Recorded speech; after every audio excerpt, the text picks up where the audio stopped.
네. 일단 수업할 건데 수업하기 전에 우리 수행평가 어디부터 했지? 14일. 다음 주 어디로 와야 돼요? 정보융합. 정보융합실로 와야 합니다. 그 다음 주에 하는 거는 여러분들 자료 조사하는 시간이라서 그 자료 조사한 내용 자체가 수행평가의 점수로 채점되진 않아요. 알겠죠? 그걸 통해 가지고 그 다음 주에 뭐 해야 돼요?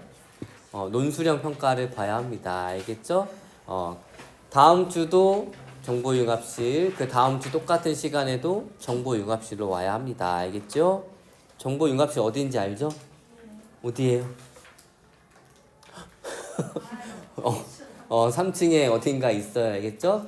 그래서 다음 주에 자료 조사할 때는 학교에서 노트북 제공해 주긴 하지만 본인이 핸드폰이 더 편하다 그러면 핸드폰 가져와도 되고, 그 다음에 패드가 더 필요하다 그러면 패드 가져와도 되고, 본인 개인 노트북이 편하다 그러면 가져와도 상관없습니다. 알겠죠? 그냥 자료 조사만 여러분들이 해가지고 하면 되고, 자료 조사한 것도 이제 여러분들이 자료 조사했는지 놀았는지 확인해야 되니까 조사한 내용들도 리더스클에 업로드 해주면 돼요. 알겠나요? 네. 자, 그러면 우리 저번 시간에 개체군의 생장 곡선까지 했다는 얘기인가요? 좋아요. 자, 그럼 개체군의 특성에 대해서 보고 있었습니다. 개체군의 밀도는 일정한 서식 공간 안에 몇 마리가 살고 있느냐, 이런 것들을 또 개체군의 크기라고 하고, 개체군의 크기가 크다, 다른 말로 개체군의 밀도가 크다는 얘기입니다. 개체군의 밀도에 가장 큰 영향을 미치는 것은 출생과 죽음이에요. 알겠나요? 네. 선생님이 참새고기 이런 거 설명했어요? 먹어봤어요? 최근에? 선생님 저번에 설명했지만 먹어볼 만하지 않나? 메뚜기는 먹었어, 안 먹었어? 메뚜기도 먹어봤다고 얘기했나요? 왜 안 먹어봤죠, 메뚜기? 나중에 기회가 되면 꼭 메뚜기 같은 거 먹어보세요. 알겠죠? 자, 그럼 개체군의 생장 곡선. 이 이론적 생장 곡선과 실제 생장 곡선이 있습니다. 이론상의 생장 곡선은 무엇이냐면, 이 개체군의 먹이도 부족하지 않게 해주고 서식지 공간도 계속 제공해주고, 그다음 질병도 안 걸리게 해줍니다. 이렇게 무한정 자원을 제공했을 때 얘네들은 숫자가 기하급수적으로 증가할 건데, 그러지 않는 이유는 뭐가 누르고 있기 때문이에요? 환경 저항이 계속 누르고 있기 때문입니다. 그래서 실제 생장 곡선인 S자 모양을 나타내게 돼요. 자, 환경 저항은 시간에 따라서 커져요, 작아져요? 커지게 됩니다. 왜? 개체수가 증가하니까 먹이는 더 부족해질 거고, 노폐물은 더 많아질 거고, 개체 사이의 거리는 가까워지니까 훨씬 더 질병도 전파가 잘 될 거고. 알겠나요? 자, 그 다음에 어떤 환경에서 최대로 수용할 수 있는 개체의 숫자를 뭐라 그래요? 환경 수용력이라고 합니다. 알겠나요? 그 다음에 이 생장 곡선의 그래프의 기울기는 뭐라 그랬어요?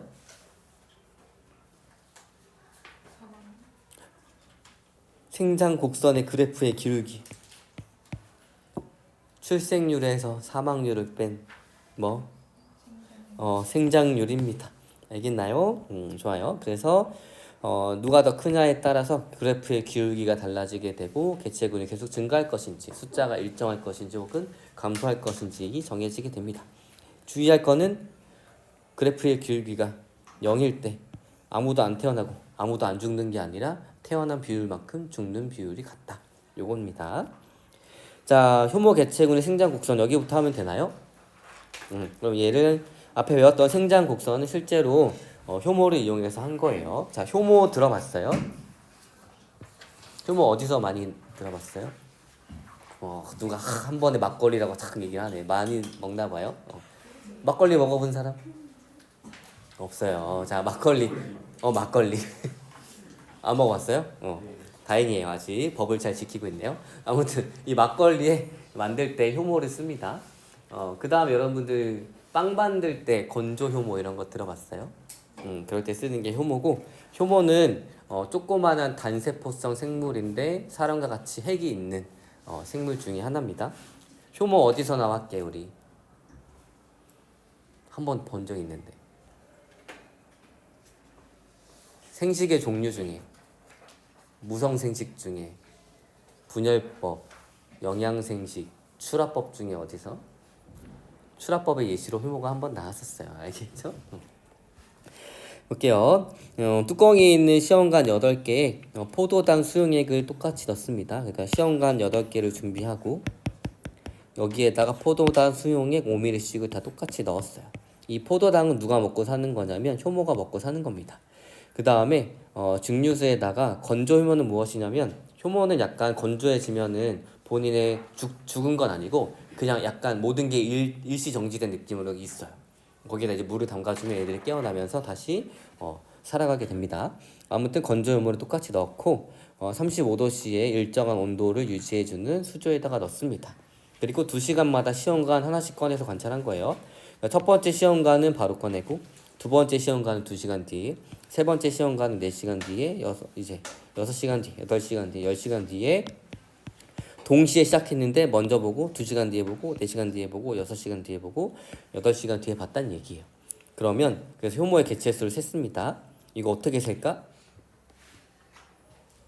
현미경으로 하나하나 셌겠지 뭐.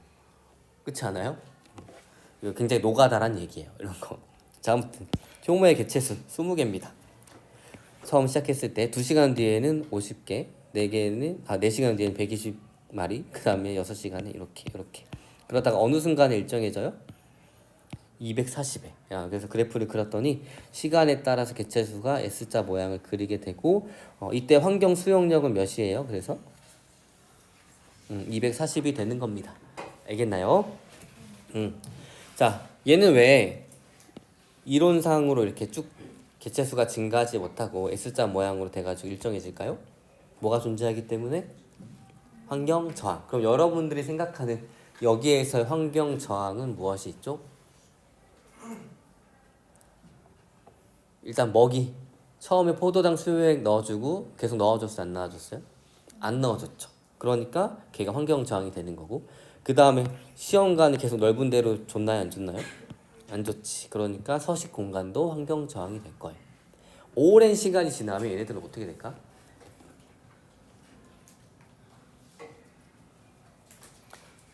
오랜 시간이 지나면 효모는 어떻게 될까요? 이 상태로 그냥 두면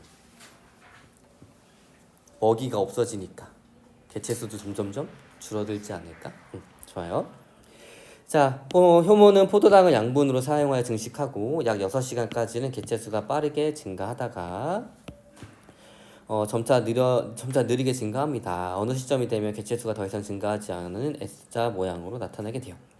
환경 저항은 포도당의 양이 제한적이므로 효모 개체군이 일정 크기에 도달하게 되면 그 이후에 생장에 필요한 양분이 부족해지고 그리고 개체군의 밀도가 증가하면 서식 공간이 부족해지기 때문에 환경 저항으로 얘들이 작용하게 됩니다. 됐나요? 자, 그 다음에 이제 좀 개구리밥에 대해서 볼 거예요. 개구리밥은 누가 먹는 밥이에요? 그렇게 생각해주면 안 돼요. 알겠죠? 개구리밥이 뭐예요? 개구리 알이라고? 그럼 개구리는 자기가 낳은 개구리 알을 먹는 거야? 너무 동종포식 아닌가요? 혹시 파리? 저 개구리밥이 뭐냐면 진짜 그 식물 같이 생긴 식물인데 이렇게 돼 있어가지고 물에 이렇게 둥둥둥 떠다니는 식물체들이 있어요. 식물들이 개구리가 있는데 같이 산다 해가지고 옛날 사람들이 얘 혹시 먹나 싶어가지고 개구리 밥이라고 지은 것 같지만 개구리가 안 먹는데요. 그러겠죠. 그래서 얘는 식물이에요. 식물, 조그마한 식물.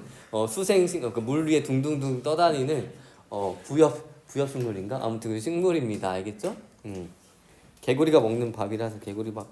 그 과자 중에 사또밥 알아요? 사또가 실제로 먹었겠어? 자, 볼게요. 사또밥 알아? 사또밥 알아요? 어떻게 알지? 오래된 사람들이네요. 자, 볼게요. 자, 좀 개구리밥의 개체수를 측정하여 나타낸 것인데 일단은 pH가 달라졌어요.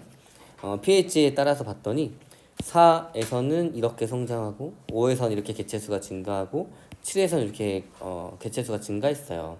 그래서 봤더니 일단은 5나 7이나 4나 둘 다 S자 모양을 그리죠. 그럼 뭐가 항상 존재한다는 얘기예요?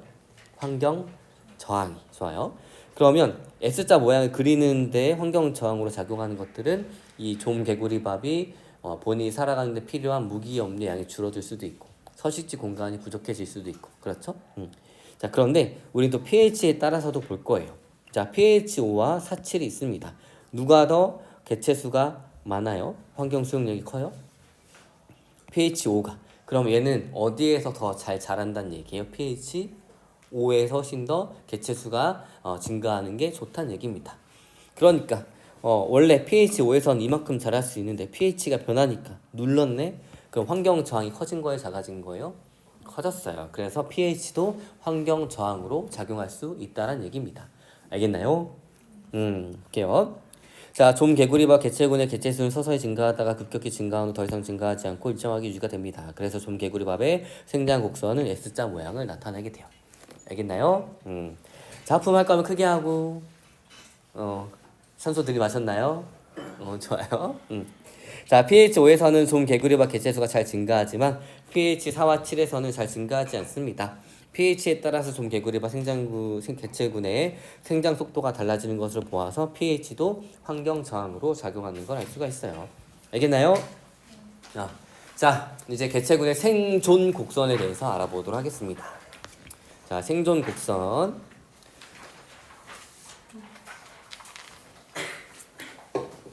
자, 보도록 할게요. 상대 수명이라고 하는 것은 무엇이냐면 물고기나 사람이나 코끼리나 다 100살까지 산다라고 가정했을 때 그 연령에 따라서 얘네들이 얼마나 생존하느냐 이거를 본 겁니다. 알겠죠? 상대 수명은 그런 거고 생존 개체를 봤더니 이것도 상대값이에요. 근데 얘가 1, 10, 20, 30이 아니라 1, 10, 100, 1000입니다. 이거 무슨 함수야? 지수함수 맞지? 맞아요? 맞지? 여러분들 지금 지수함수 오감수 배웠어요? 맞죠? 그래요? 자, 그러면 1형을 먼저 봐요. 1형은 어렸을 때 많이 죽어요, 안 죽어요? 안 죽죠. 근데 3형은 많이 죽네. 자, 사람은 어떻게 커가냐? 사람은 자손을 한 번에 막 몇만 사람씩 낳아요, 안 낳아요? 안 낳죠. 뭐 1명, 2명, 요즘 많아야 이제 4명 이렇게 키우죠. 그리고 이 갓난아기 낳자마자 알아서 살으라 하고 그냥 던져줍니까, 자연에? 어떻게 해줘요? 어떻게든 얘가 생존하기 위해서 부모가 계속 케어를 하죠. 언제까지? 고등학교 갔어. 아침에 또 누가 깨워줘야지 일어나. 밥도 누가 계속 해줘야지 밥도 먹어. 한 입만 밥도 먹고 가라 이렇게 얘기해. 저녁 없다고 막 전화해. 막 그쵸? 그다음에 대학교 갔어. 안 끝나. 대학교 갔는데 또 막 용돈 달라고 해. 그럼 대부분 주겠지. 그다음에 또 어떻게 군대 가는데 또 이제 휴가 가가지고 휴가 나오면 또 챙겨줘야 돼. 그다음에 대학교 졸업했어. 근데 계속 집에만 있어. 취업을 안 해가지고. 그럼 어떻게 취업할 때까지 또 케어를 계속 해줍니다. 알겠죠? 사람은 보통 언제까지 이 성체가 스스로 살아갈 수 있는 힘이 있을 때까지 사람은 계속 케어를 해준다는 얘기예요. 알겠죠? 그러니까 어렸을 때 많이 죽어 안 죽어? 안 죽어요. 적게 낳지만 적게 낳은 만큼 끝까지 케어해서 계속 살게 해줍니다. 사람들이 대부분 죽을 때가 언제예요?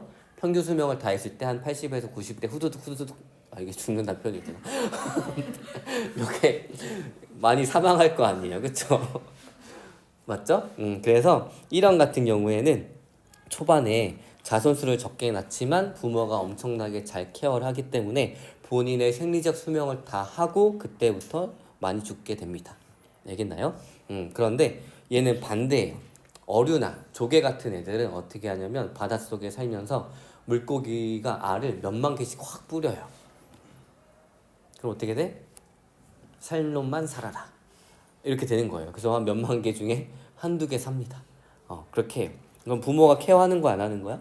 안 해요. 그러니까 두 가지, 그러니까 이 생명체가 자손을 많이 이제 자손을 낳는 그 경향성이 조금 낳고 끝까지 책임져 있는 경우, 혹은 한 번에 많이 낳고 알아서 살아나는 경우 이런 건데 이 사명 같은 경우에는 한 번에 많이 낳아요. 그렇지만 초반에 대부분 대부분 죽어서 사라지게 됩니다.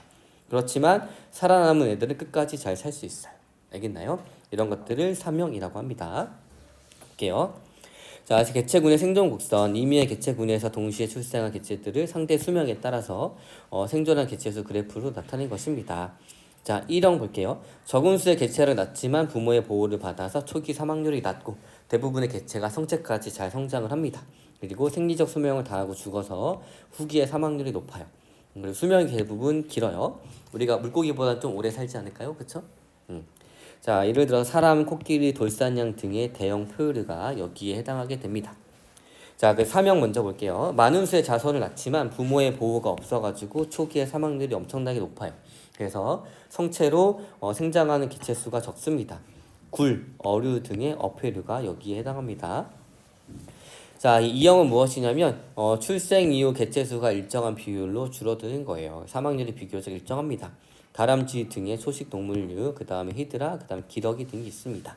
요 히드라는 우리 눈에 맨눈으로는 잘 보일랑 말랑 하는데 요 약간 뭐 이렇게 말미잘도 아닌 것이 되게 조그맣게 생겼는데, 그래서 물속에 살면서 여기에 떠다니는 것들을 이렇게 가져와 가지고 먹는 애들이 있어요. 그런 애들을 히드라라고 합니다. 자, 그럼 볼게요. 이 그래프의 기울기의 절대값은 무엇을 의미할까요?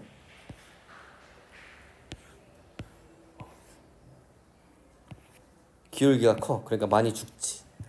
기울기가 낮아. 그러니까 많이 안 죽죠? 그래프의 기울기는 사망률을 의미를 합니다.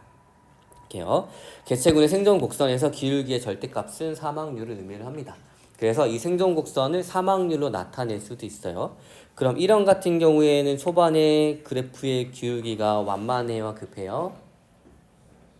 완만하고 후기에는 급해지게 됩니다. 그래프의 절대값이 커진다는 얘기예요. 그래서 이렇게 표현할 수 있습니다. 1형 같은 경우에는 초반에는 사망률이 낮다가 후기로 갈수록 증가하는 모습.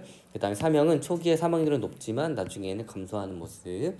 그 다음에 2형은 그래프의 기울기가 일정하니까 사망률이 일정하다라고, 이것을 이런 식으로 전환했을 때도 찾을 수 있으면 됩니다.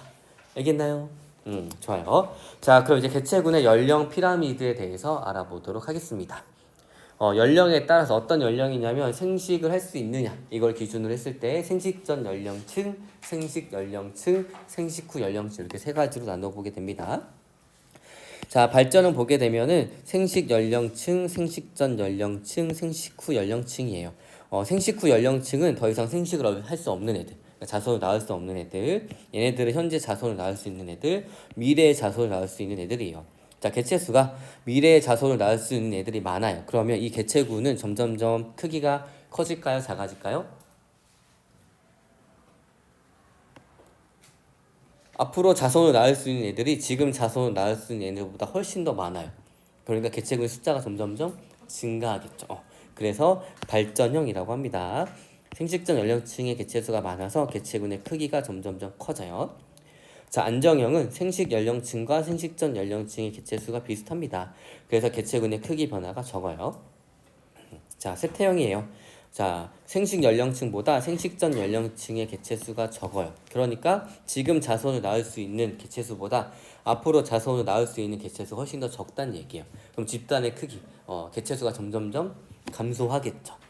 우리나라는 지금 발전, 안정, 쇠퇴형 중에 어디를 향해서 가고 있나요? 쇠퇴형으로 가고 있어요. 사람들이 점점점 자손을 안 낳는다는 얘기예요. 왜 자손을 안 낳을까요? 돈이 많이 들어. 오, 그쵸. 아기를 키우기 편하면은 자손을 많이 낳으려고 하겠죠? 근데 돈이 많이 듭니다. 한번 생각해 보세요. 우리 여기 지역에 있는 아파트 단지 가격은 한 7억에서 8억, 10억 정도인 것 같고, 선생님이 살고 있는 동네는 아파트 방 3개짜리 거실 하나짜리 있는 게 한 7억에서 9억 사이 왔다 갔다 해요. 자, 보자. 이 선생님은 월급을 얼마나 받을 것 같아요? 국민학생이었던 선생님이 오랜 시간을 거쳐서 교사를 하고 있어요. 한 달에 얼마를 실제로 받을까, 세금 떼고? 300. 300 좀 안 돼요. 너무 슬프죠? 열심히 공부해가지고 선생님 됐더니 한 달에 300을 못 받은 지가 지금 굉장히 오래됐습니다. 슬픈 일이에요. 자, 생각해봅시다. 300이라고 칩시다. 1억을 모을 때까지 얼마나 걸릴까요? 300씩 내가 받아. 근데 한 푼도 안 쓰고 이걸 다 모아. 그러면은 1년 동안 3,600이 모이겠죠. 맞죠? 그럼 4천이라고 칩시다. 좀 펌핑해줘가지고 1년에 4천이야. 그러면 대략 2.5년 정도 걸려야지 1억이 될 거예요. 근데 내가 8억을 모아야지 집을 살 수 있어. 그럼 곱하기 8에 2.5 곱하기 8을 해봐요. 얼마야? 28에 16 더하기 0.5 곱하기 8이면 5, 8에 40, 아니 20년 아니야? 20년 동안 내가 번 돈을 한 푼도 안 써야지 내가 지금 살고 있는 곳에 있는 집을 살 수 있는 거예요. 일단 집이 좀 어쨌거나 애기 키우려면 이 뭔가 사람 심리적으로 그치? 뭔가 갖춰지고 나서 키우고 싶지 않겠어요? 근데 이 집조차 못 사는 요 상황에서 과연 결혼을 하고 애를 낳고 이런 걸 꿈꿀 수 있냐 이거지. 집값은 왜 이렇게 올라갑니까? 근데 지방에 있는 집값은 계속 올라갈까? 지방에 심지어 인구 소멸이라서 내려오기만 해도 월 10,000원에 되게 좋은 집을 살 수 있게 해줘요. 근데 왜 그러냐? 결국에는 대부분의 인프라가 다 수도권에 집중이 되어 있습니다. 영화 보러 가는 거, 그쵸? 그다음 뮤지컬 보러 가는 거, 과학관 가는 거, 이거 다 어디 몰려 있어? 수도권에 다 몰려 있잖아요. 근데 사실 이런 것들은 앞으로 자라나는 이제 세대에 필요한 건데 이거를 얻으려면 다 수도권에 살아야 되니. 그러니까 이 자녀를 낳을 수 있는 사람들이 대부분 다 수도권, 일자리도 다 수도권에 많을 거 아니에요. 그러니까 수도권에 막 몰집이 되니까 수도권은 이제 공급이 딸리니까 이제 집값이 올라가는 거. 지방은 어때? 사람들이 이사 가니까 집값이 뚝뚝 떨어지는 거. 그래서 정부가 어떻게 해주고 있어요? 정부 천사 이런 것들을 지방으로 계속 이전을 시켜주는 이유가 거기에 공무원 어떤 큰 뭐 이런 게 들어가게 되면 거기에 사람이 살 거고 사람이 살게 되면 인프라가 갖춰질 거고 인프라가 갖춰지면 또 사람이 들어올 거고 사람이 들어올 때 인프라가 갖춰질 거고 이거를 노리고 계속 이렇게 지방으로 이전해 주는 거예요. 근데 한번 여러분 생각해 보세요. 또 내가 열심히 일해가지고 공기업 뭐 이렇게 한국전력공사 이런 데 이제 취업을 했어. 근데 갑자기 본사로 가래. 근데 본사가 저기 경상북도 어디 울진이야. 산속에만 다 건물이 딸렁 있어. 수자원공사 이런 거 만약에. 그러면 가겠어? 그쵸? 막 이렇게 된다는 얘기예요. 현실적으로. 알겠죠? 그래서 우리나라가 왜 이렇게 아기를 안 낳는 국가가 됐는지 한번 생각해보고 여러분들은 앞으로 어떻게 뭐 해먹고 살아야지 내가 아기도 낳고 행복하게 살 수 있는지 이런 것들도 한번 생각해보세요. 알겠나요? 알겠나요? 그리고 이제 문제는 이거예요. 보세요. 결국에 이 사람들도 계속 살아야 될 거 아니야. 그럼 노화가 일어날수록 질병이 잘 걸리겠죠? 근데 이 사람들은 이제 경제적으로 이제 돈을 벌 수 있는 능력이 없어. 그럼 나라에서 지원을 해준단 말이지. 이거를 이제 선순환 시켜주는 게 국민연금이에요. 어떤 거냐? 지금 열심히 일하는 사람들이 돈을 막 내요. 그럼 이 돈으로 이 사람들을 먹여 살려주는 거야. 연금이 그렇게 받는 거예요. 이 사람들이 죽고 이 사람들이 다시 나이가 들었어. 그럼 이 사람들 올라와서 다시 열심히 경제활동을 해가지고 다시 연금을 주면 이 사람들도 먹고 사는 거예요. 근데 생각해봐요. 점점점 경제력이 있는 사람들의 인구수가 줄어든단 말이지. 그 사람들이 부양해야 되는 나이 많은 사람들이 점점점 증가하겠지. 그럼 어떻게 되겠어 앞으로? 여러분들 어떻게 되겠어? 나는 열심히 벌어가지고 내 윗사람들 다 먹여 살려놨더니 내가 나이가 들었을 때는 내 밑에 사람들이 적어져가지고 내가 굶고 살 수도 있는 환경이 되는 거예요. 알겠죠? 그러니까 우리나라 애 키우기 좋은 국가로 만들 수 있도록 여러분들 열심히 공부해가지고 정책도 잘 세워주고 직업도 잘 갖고 이러면 좋을 것 같아요. 알겠나요? 선생님은 언제 결혼하나?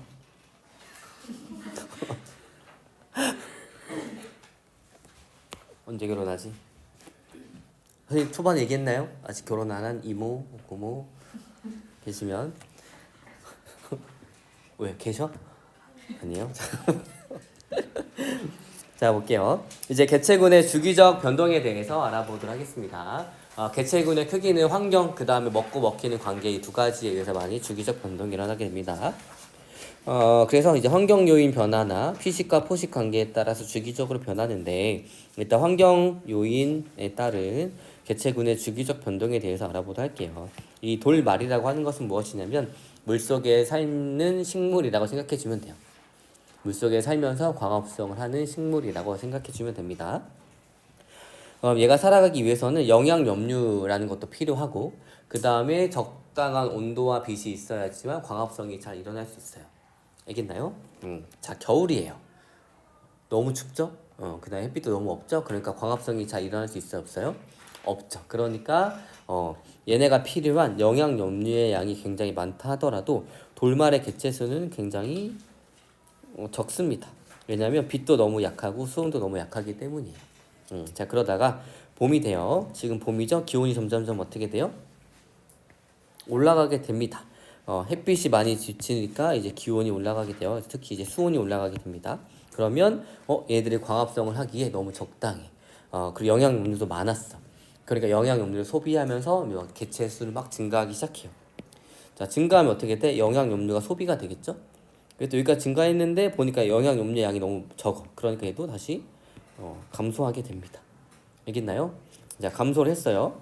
그래서 한여름이 됐는데도 한여름이 됐을 때도 빛의 세기도 너무 좋고 수온도 너무 좋을 때도 불구하고 이 영양 염류의 양이 너무 적기 때문에 돌말의 개체 수는 더 이상 증가하지 못하고 있어요. 돌말이 영양 염류를 소비하지 않으니까 영양 염류가 잠깐 쌓입니다. 쌓였네? 그러니까 돌말도 잠깐 증가해요. 알겠나요?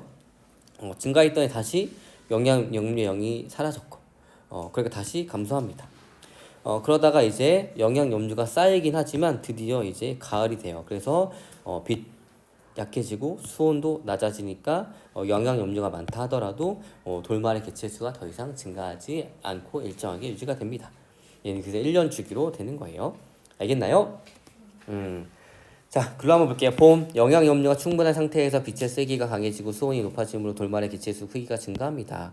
그렇지만 영양 염류의 양이 감소하여서 돌말의 개체수도 크게 감소해요. 그 다음에 영양 염류의 양이 고갈되어서 빛의 세기가 강하고 수온이 높아도 돌말의 개체수가 적습니다. 가을쯤에 축적된 영양 염류에 의해서 돌말의 개체수가 잠깐 증가하긴 하지만 빛의 세기가 약하고 수온이 낮아지면서 다시 돌말의 개체수는 감소하고 겨울에는 영양 염류의 양이 많긴 하지만 수온이 낮아서 돌말의 개체수가 적습니다. 됐나요? 자, 그럼 피식과 포식에 따른 개체수의 주기적 변동에 대해서 알아보도록 하겠습니다. 자, 눈신토끼와 스라소니가 있어요. 누가 누굴 먹을 것 같아요? 스라소니가 눈신토끼를 먹겠죠? 스라소니가 뭐예요? 하는 그래요. 하는 고양이과 동물인데 고양이보다 좀 더 크고 사자보다는 좀 더 많이 작은 애가 있습니다. 눈신토끼라는 토끼를 먹고 살아요. 그러면 기본적으로 먹이가 많아야 돼요? 먹는 애가 많아야 돼요? 먹이가 많아야 합니다. 그럼 한번 볼게요. 눈신토끼가 증가했어요. 먹이가 증가하니까 먹는 애들이 증가하게 되고 먹는 애들이 증가하니까 먹이가 감소하고 그러니까 먹는 애들도 감소하게 됩니다. 피식자가 증가하니까 포식자가 증가하게 되고 포식자가 증가하니까 피식자가 감소해서 다시 포식자도 감소하게 됩니다. 알겠나요? 눈신토끼의 개체수가 증가하면 눈신토끼가 증가하면 스라소니도 증가하고 그러면 눈신토끼는 다시 감소해서 스라소니도 다시 감소하게 됩니다. 피식자인 눈신토끼의 개체수 증감에 따라서 포식자의 개체수가 증감하게 돼요. 그래서 여기는 이제 누가 누구를 따라가냐면 이 피식자를 포식자가 따라간다라고 생각해주면 됩니다. 그리고 눈신토끼와 스라소니 개체군의 크기 변동은 약 10년의 주기로 반복이 돼요. 약 10년이 뭐야? 한 7년, 8년, 9년, 10년, 11년, 12년 주기로 이렇게 반복이 된다는 얘기입니다. 알겠나요? 자, 그럼 여러분들이 해야 될 건 무엇이냐? 이렇게 가려져 있을 때 누가 피식자고 누가 포식자인지 알아야 돼요. 자, 첫 번째, 피식자, 포식자 중에 누가 많아야 된다 그랬지? 피식자. 그래서 개체수가 많은 게 누구예요? 눈신토끼. 이렇게 생각해 줘도 되고 그 다음에 얘가 올라가니까 얘가 올라가고 얘가 떨어지니까 얘가 떨어졌죠? 그래서 변화를 따라가는 것이 포식자. 이렇게 기억해 줘도 됩니다. 알겠나요? 알겠나요? 네, 좋아요. 그리고 여기 단위수는 똑같은데 볼게요. 얘는 120이야. 그쵸? 누구 것 같아? 눈신토끼. 그러니까 120 곱하기 1000. 얘는 9 곱하기 1000. 그러니까 누가 훨씬 더 많은 거예요? 눈신토끼가 어마어마하게 많다는 얘기입니다. 알겠나요? 토끼 고기는 먹어봤어요? 여러분들 그럼 무슨 고기를 먹고 살아요? 소돼지, 닭, 오리 정도? 왜? 토끼 잡으러 안 가봤어요, 어렸을 때? 안 가봤어요? 그 산토끼들이 뭐 파고 굴 파고 살잖아. 그러면 어때? 겨울에 삼촌들이랑 같이 산 돌아다니면서 토끼굴을 찾아요. 토끼굴은 입구와 출구 이렇게 두 개가 있어요. 그럼 어때? 입구가 이제 들어갈 수 있는 공간과 나올 수 있는 공간이 있으니까 한 곳에다가 연기를 막 피워요. 그럼 다른 곳에 누가 나와? 토끼가 나오겠지. 그때 잡아가지고 먹는 거예요. 여러분들 나중에 내가 언제 산에 이렇게 떨어져서 조난당할지 모르는데 그런 거 알아야지 토끼도 먹을 수 있지 않겠어? 자, 그러면 이제 개체군 내 상호작용에 대해서 알아보도록 하겠습니다. 개체군 내 상호작용이니까 무엇이냐면 같은 종끼리 어떻게 영향을 주고받냐 이겁니다. 한번 볼게요. 개체군의 밀도가 증가하면 개체군 내 개체들은 서식 공간, 먹이, 배우자 등을 두고 경쟁하게 됩니다. 경쟁을 하면 좋을까 안 좋을까? 안 좋겠죠. 서로한테 피해가 되겠죠. 그러니까 어떻게 하냐. 개체군 내에서 이런 경쟁을 피하고 질서를 유지하기 위해서 다양한 상호작용이 일어나게 됩니다. 첫 번째는 텃세예요. 일정한 서식 공간을 차지합니다. 이런 것들을 세력권이라고 하고 이 일정하게 이 차지한 공간 안에 다른 개체가 들어오지 못하게 막아요. 그래서 이 효과는 개체를 분산시켜 개체군의 밀도를 적절한 수준으로 조절해주고 불필요한 경쟁이나 싸움을 방지합니다. 은어라는 물고기가 있어요. 혹시 알아요? 어떻게 알죠, 은어를?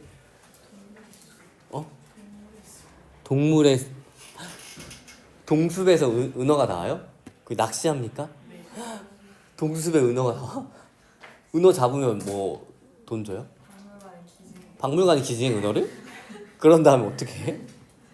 기증해서 박물관을 꾸며요. 은어로?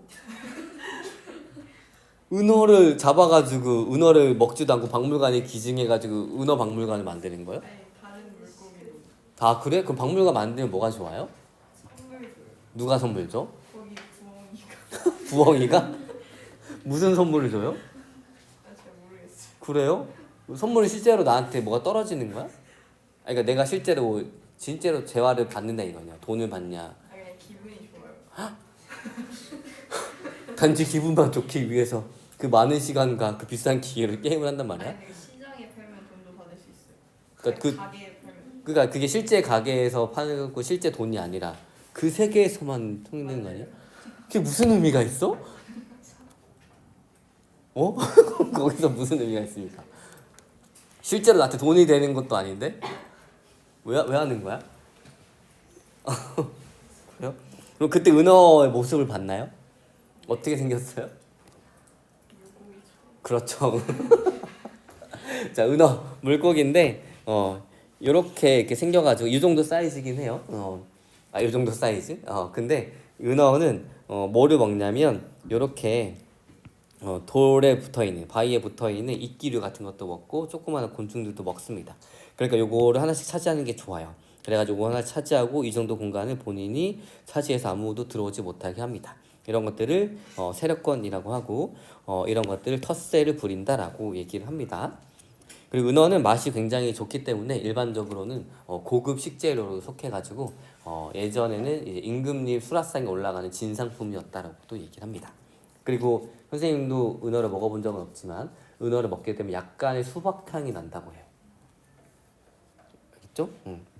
일단 은어 잡으면은 박물관에 기증하지 말고 한번 먹어보세요. 알겠죠? 자, 볼게요. 은어는 수심이 얕은 곳에서 개체군을 형성하는데 각각 서식하는 범위가 정해져 있습니다. 이렇게 확보된 공간을 세력권이라고 합니다. 서식 범위가 정해져 있으므로 서식 공간과 먹이를 두고 불필요한 경쟁을 피할 수 있고 특정 지역에서 은어의 개체 수가 지나치게 많아지는 것을 막을 수 있습니다. 알겠나요? 자, 그 다음에 순위제.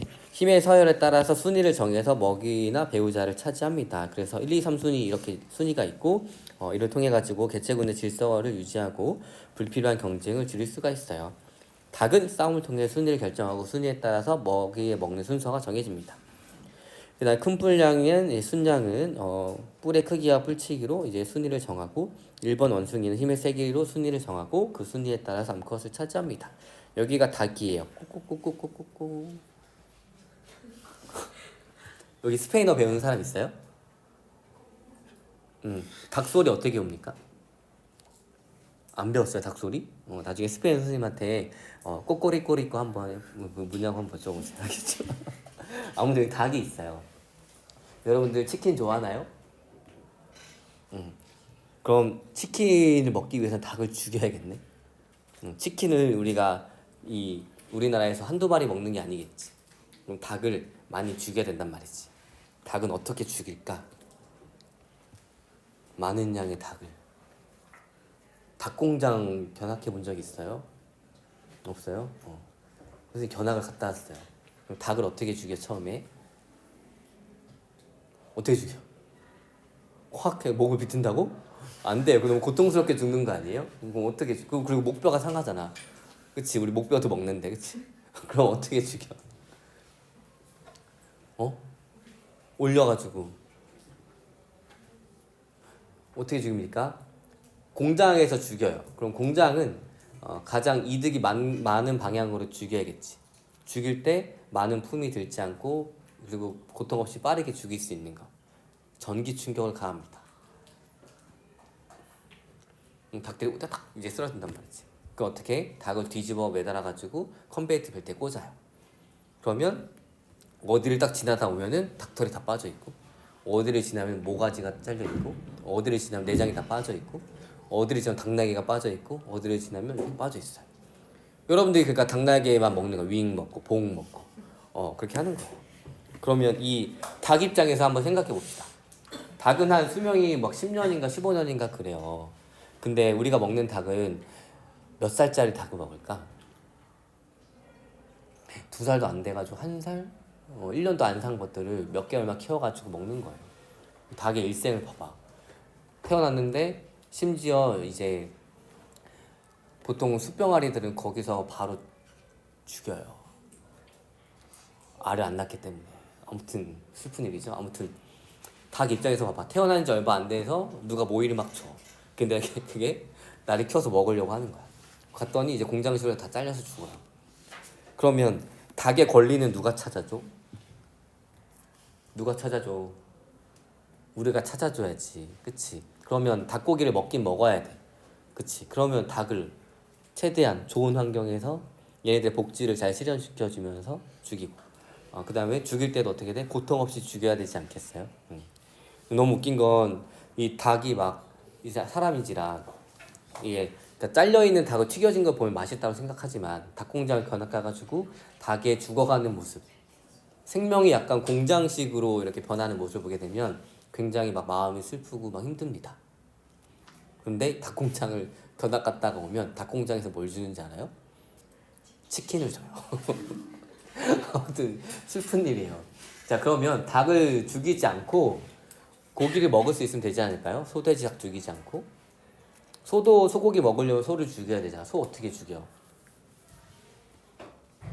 소는 이렇게 한 길로 따라가게 해가지고 딱 거기 서 있으면 머리를 딱 고정시킨 다음에 머리에다가 총 같은 걸 빵 쏩니다. 그럼 소가 죽어요. 그걸 옆에 살아있는 소가 다음 차례 나고나고 보고 있는 거야. 그치, 그렇게 죽여요. 그러면 소를 그렇게 죽이는 게 봐봐, 우리 그냥 소고기 맛있다고 먹잖아. 아 이거 투풀이네 이러면서 막. 그치? 근데 실제로 소가 죽는 그것을 보게 되면 이게 약간 문제가 있지 않을까라는 문제의식이 생기게 될 거예요. 그럼 소를 어떻게 죽여야겠어? 윤리적으로 키워서 최대한 얘가 고통 없이, 적어도 내가 죽는 장면을 옆에 소를 통해서 보면 안 될 거 아니야? 그치? 더 좋은 방법은 뭐야? 소를 죽이지 않고 소고기를 얻으면 되겠죠. 어떻게 해준다고? 어떻게 해줘요? 소의 근육세포를 떼다가 실험실에서 배양을 합니다. 그럼 소를 죽이지 않고 고기를 만들 수 있는 거예요. 이런 것들을 배양육이라고 합니다. 그러면 이 배양육 지금 만들 수 있어 없어? 있어요. 만들고 있어요. 그런데 우리 맥도날드에서 나오는 그 소고기 패티는 소를 죽여서 만든 거야. 왜? 배양육을 만드는데 지금 너무 비싸요. 근데 우리가 과학이 발전하고 이런 기술들이 발전하게 되면 점점점 단가가 싸지겠지. 그럼 어떻게 돼? 언젠가는 소를 사육해서 죽이는 것보다 실험실에서 키우는 소고기가 더 싸질 거예요. 그럼 당연히 이 더 싼 이 소고기를 쓰겠지. 윤리적 문제도 없고 동물에 대한 권리도 침해하지 않고. 그쵸? 그럼 이게 좋은 일이야? 그럼 소를 키워서 먹고 살던 사람들은 어떻게 해? 맞죠? 그래서 생명과학이 발전하면 좋은 점도 있지만 당연히 안 좋은 점도 있다는 얘기예요. 그런 것들을 여러분들이 생각해가지고 다음 주에 자료 조사해보고 그 다음 주에 수행평가를 본다는 얘기예요. 알겠죠? 그래서 다양한 것들을 조사해보고 내가 관심 있는 것들 융합해가지고 수행평가 해주면 됩니다. 알겠나요? 그리고 닭은 성별이 어떻게 결정된다 그랬어요? 암컷이 결정해요? 수컷이 결정해요? 암컷이 결정한다고 얘기했었죠? 좋아요. 그 다음 얘가 큰 뿔량이고 이렇게 뿔의 크기나 박치기로 인해 가지고 이렇게 순위를 정한다라고 합니다. 자, 그 다음에 리더제 보도록 할게요. 한 개체가 리더가 되어서 개체군의 행동을 지휘하면서 질서를 유지합니다. 하나만 리더이고 나머지는 같아요. 이동 방향을 결정하거나 천적으로부터 도망치도록 하는 등 개체군의 행동을 지휘하면서 이제 질서를 유지합니다. 기러기, 양, 코끼리는 집단으로 이동할 때 한 개체가 전체 무리를 이끌며 이동하고 우두머리 늑대가 늑대 무리를 사냥 시기와 사냥감을 결정합니다. 우두머리 늑대를 뭐라 불러요? 우두머리 말고 우두머리 늑대를 뭐라 불러요? 혹시 여러분들 알파남, 알파녀 뭐 이런 거 들어봤어요? 거기서 알파가 뭐야? 우두머리 늑대를 알파라고 합니다. 알겠나요? 자, 사회생활 각 개체들의 역할을 분담하고 이들의 협력으로 전체 개체군이 유지가 됩니다. 근데 맡은 역할만 수행하도록 분화되어 있기 때문에 개체군을 벗어나면 독자적으로 생존하기 어려워요. 예를 들어서 여왕개미, 여왕벌 같은 경우에는 생식만 합니다. 그러니까 평생 어디 굴에 갇혀가지고 벌집에 갇혀가지고 계속 알만 낳다가 죽는 거예요. 과연 여왕개미, 여왕벌이 행복할까? 보세요. 그러니까 병정개미는 방어, 일개미는 먹이 획득을 담당하고 여왕벌은 조직 통솔과 산란, 그 다음 수펄은 생식을 하는데 이 수펄은 생식하면 그냥 죽어버려요. 그 다음에 일벌은 꿀의 채취와 벌집 관리 등을 합니다. 그래서 여왕벌은 이 조직을 떠나면 본인 스스로 먹이를 잡을 수 있는 능력, 먹이를 얻을 수 있는 능력이 없기 때문에 그냥 죽어버린다는 얘기예요. 자, 가족생활. 혈연관계 개체들이 무리지어 생활합니다. 먹이를 공동으로 사냥하고 새끼를 함께 돌볼 수 있어서 개체군 유지에 도움이 돼요. 혈연관계가 가까운 암사자들과 숫사자들이 무리가 지어서 생활하고 숫사자는 다른 무리의 사자로부터 이 무리를 보호합니다.